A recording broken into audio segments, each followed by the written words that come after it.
सरस्वती जी और उनकी बहू रश्मि के बीच एक दिन बहस छिड़ जाती है। आखिर किसका काम ज्यादा आसान है, बहू का या सास का?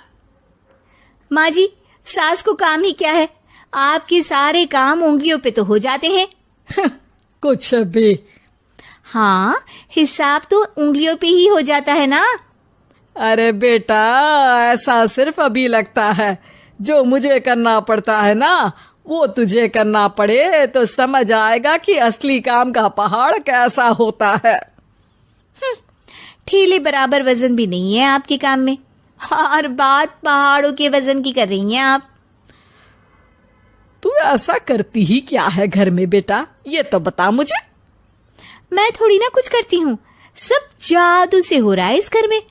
अरे एक दिन मेरा काम करोगी तो समझ आएगा। Okay okay, shut up. कल से मैं घर के काम करूंगी और तू मेरी जगह हर चीज का हिस्सा।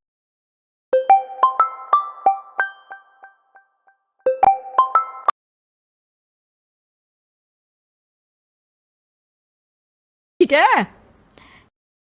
ठीक है, ये भी कर लेते हैं। ये सास बहू की डील के बारे में रश्मि के पति अमन को नहीं पता था और ना ही अमन के पिताजी सुरेश जी को। पर गेहूं के साथ साथ जैसे घुन भी पिस जाता है, ये दोनों भी पिसने वाले थे। सुबह अमन उठकर रेडी होता है ऑफिस जाने के लिए, तो पता है उसके कपड़े नहीं निकले हुए हैं। अरे रश्मि, तुमने मेरे कपड़े नहीं निकाले? अपनी माँ से पूछो ना, उन्हीं का काम है ये। अमन अपनी माँ के पास जाता है। अब मेरे कपड़े आज आप देने वाले हो क्या माँ? हाँ, देना तो मुझे ही चाहिए, पर तेरी बहू ने कपड़े धोने ही नहीं डाले, तो कोई भी धुला हुआ कपड़ा नहीं है बेटा। हैं? ऐसा क्यों? कपड़े तो धोने आप ही देते हो ना माँ? अरे बहू ने तुझे बताया नहीं, अब हम अदल बदल गए हैं। मैं अब बहू और तेरी बीवी सास। अमन परेशान हो गया। वो बिना इस्त्री के कपड़े पहनकर ऑफिस चला गया। सरस्वती जी अपने घुटने के दर्द के कारण झुककर घर साफ नहीं कर पा रही थी और ना ही खाना बनाना याद रख पाई। उधर रश्मि पहले ही दिन घर की चाबी घुमा चुकी थी और 300 रुपए का हिसाब अलग नहीं मिल रहा था। पर दोनों का ही घमंड कैलाश पर्वत से भी बड़ा था और दोनों ही खेमे एक दूसरे की बात मानने को बिल्कुल तैयार नहीं थे। शाम को जब सुरेश जी और अमन खाना खाने बैठते हैं तो सरस्वती जी उनके सामने गाजर और पपीते लाकर रख देती हैं। अरे माँ, ये क्या है? ख्याली पुलाव के साथ सलाद। माँ जी खाना बनाना भूल गई लगता है। अरे एक एक चमन्नी का हिसाब है मेरे पास, खाना बनाना कैसे भूल जाऊंगी? ये तो मैंने पढ़ा था कि फल फ्रूट खाने से सेहत अच्छी रहती है, इसीलिए ये ले, एक फल खा ले। रात को सुरेश जी और अमन अपनी मीटिंग बिठाते हैं अकेले में। बाबूजी, इनकी लड़ाई के कारण ना हमें ठीक से खाना मिल रहा है, उल्टा घर के सारे काम रुक गए हैं। हाँ बेटा, 2 भैंसों की लड़ाई में बेचारे खेत के पौधों का भी नुकसान हो रहा है।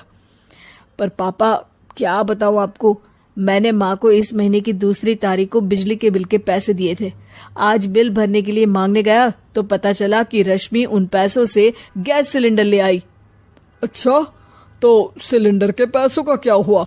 अब सिलेंडर के तो कोई पैसे नहीं थे बाबूजी, हमारे घर पर गैस की पाइपलाइन लगी है ना। बेटा, इन दोनों का कुछ करना पड़ेगा, नहीं तो अपने घमंड के चक्कर में पूरा घर बर्बाद कर डालेंगे ये दोनों। अमन और सुरेश जी काफी सोच विचार के बाद एक निष्कर्ष पर पहुंचते हैं।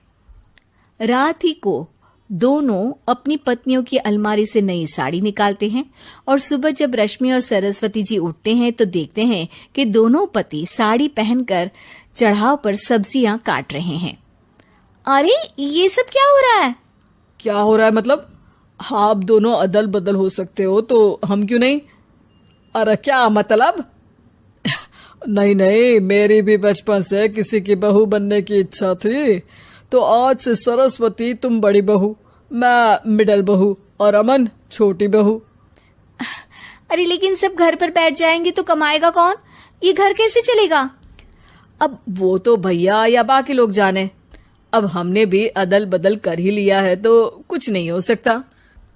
रश्मि और सरस्वती जी को समझ में आ जाता है कि उन दोनों की आपस की डील की वजह से इन दोनों को बहुत तकलीफ हो रही है और उनके ईगो ने दूसरों को कितनी यातनाएं दी है।